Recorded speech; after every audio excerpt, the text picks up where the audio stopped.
আরে বন্ধু, আমার তো বউ থাকে না রে বন্ধু, বিশালটা সমস্যা রে বন্ধু। বন্ধু আমারও তো একই দশা, আমার তো গার্লফ্রেন্ড থাকে না।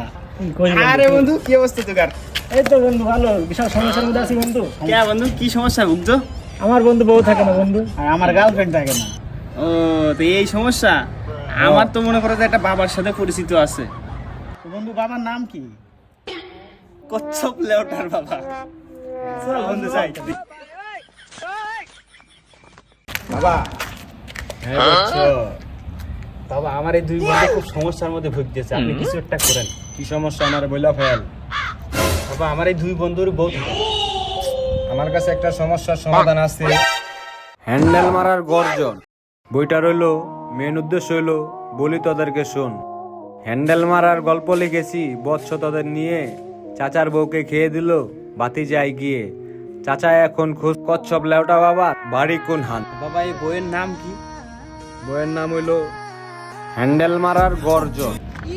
বই কত? 1000 টাকা। 1000 টাকা? 1000 টাকা দিয়ে শ্যাম্পু কিনলে তো আমার পুরো মাস চলে যাবে না। আচ্ছা বাবা দেন, তারপরেও দেখি। বাবা আপনার হাতের লেখা এত খারাপ। আচ্ছা বাবা থাকেন, যাই। হ্যাঁ বুঝছো টাকাটা? টাকাটা বাবা হোয়াটসঅ্যাপ করে দিয়ে দিবা না? বন্ধু দেখতো বইটা খুলে কি লিখেছে। গিটার বাজানোর গল্প লেগেছে লেওটা বাবা আমাদের নিয়ে। রাত জেগে গিটার মারতে মারতে আমাদের গিটারে তার গেছে ছিঁড়ে। তাই তো তোদের দুইজনের বউ থাকে না তোদের কাছে। পৃষ্ঠা নম্বর 14।